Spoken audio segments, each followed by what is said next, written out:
another speed bump for Egypt's economy. Clashes continue over President Mohamad Morsy's announcement that the courts can't overturn any decree he has issued since taking office back in June. It came just days after an initial agreement for a $4.8 billion loan from the International Monetary Fund. But could this latest unrest threaten that agreement, or could it see Egypt asking for even more assistance going forward? Joining me now via Skype line is Mohamad Al-Ississ. He's from the School of Business at the American University of Cairo and a regular here on the Global Exchange. Professor, good to have you back on the program. I'm wondering if we can start with this concept when, kind of power corrupts. Is this a gigantic miscalculation by President Morsy, thinking that he could consolidate his power during a very critical window in history when you rewrite the Constitution?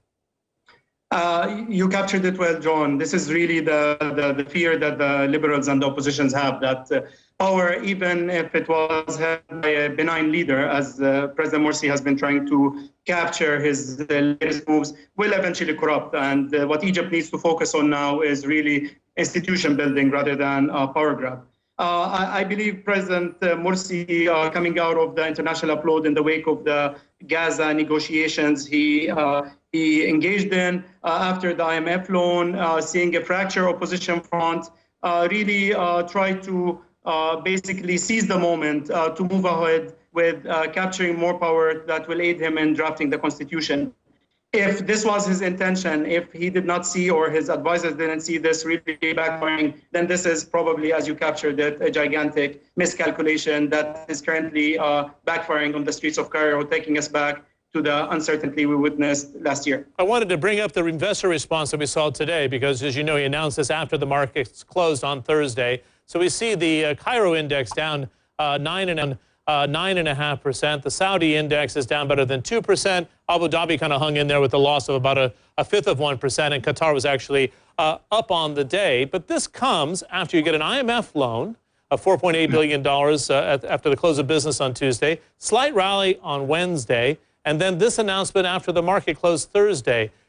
They served as a broker during the challenges here between Hamas and Israel. Did they mark their cards with the United States and the State Department and Secretary of State Hillary Clinton, or not with this? Is this a surprise to everybody outside of Egypt?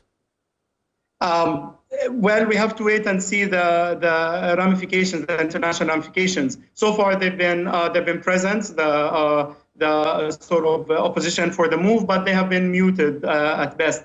Really, the situation with the Cairo Stock Exchange captures it best. Today, it lost $5.5 billion US. This is the biggest loss in percent terms since the first day after the Egyptian revolution opened up. So basically, all the effort that has been established, all the negotiations with the IMF to try to remove the uncertainty from the scene, to try to stop the run on the Egyptian pound, has basically today came to a halt. And we find ourselves at this moment where we have really no clarity on the political game going forward. Both sides of the equations are entrenched in their lines.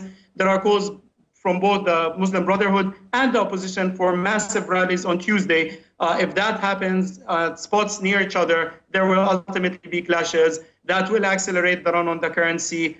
Who knows how will the U.S. and other parties play their cards with the IMF loan when it comes to final voting next month. We're back to ground zero when it comes to the uncertainty going forward. Well, you're saying something quite dramatic here. This IMF loan, you could look at it two ways. Maybe the board comes back and says, with this uncertainty, we don't want to give you the loan. The other side of it is you have a population of better than 80 million consumers here, and not only they need maybe nearly $5 billion, but maybe a lot more if there's a run on the stock markets and there's a buyer's strike when it comes to investment in the country.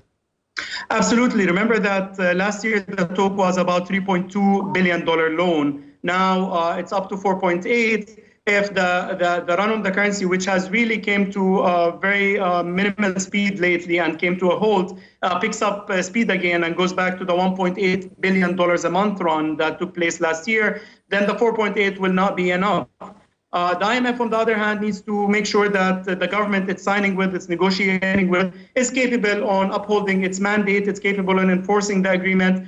And if the scene in Egypt remains divided, I'm not sure they will be convinced that this current government will be able to reach that decision, especially that there has been no consensus building when it came to the IMF loan. Just as we've seen with the recent agreement, it just came with an executive decision without really a coalition building within the country. So these are open question marks. These are the concerns, and we hope the path forward will have some clarity in the coming few weeks. Professor, we're fighting some audio problems here, but we have one final question for you. Is it fair to say he's getting pressure from the groups that are on the square right now, but also on the other side from the Salafists who are much more conservative than the Muslim Brotherhood? Is this the grand squeeze or the knocking of the heads that we're talking about here? You captured it well, John. So the Muslim Brotherhood, if you see their actions on the constitutional community, they've been trying to basically balance both powers. They found themselves in the sort of middle right, with the Salafists trying to capture from their base on the right by trying to appeal to more conservative Muslim constituents of the country, while the liberals, which constitute a significant majority, or not a majority, but a significant bloc in the country, as we've seen in the election results. After all, President Morsy has won the seat with only 52% roughly of the popular vote in Egypt. So this is a country divided. This recent flagship only polarized the situation more, and the Muslim Brotherhood is trying to maintain its base, trying to stop the Salafists from stealing from that base. And so far, they find themselves really at a very difficult position, and I'd say the latest move has not helped their cause. Okay, thanks a lot for the analysis. Good to see you back on the Global Exchange. Mohamad Al-Ississ is a professor of economics at the School of Business at the American University of Cairo. Join us on the Skype line. They're a little broken line from Cairo, but worth getting his analysis. Well, from the political transition in Egypt, we turn to the economic transition in India, one of the world's largest emerging markets, of course. Wealth is rising, but that brings with it some new problems. In New Delhi, a public transportation project has drivers crying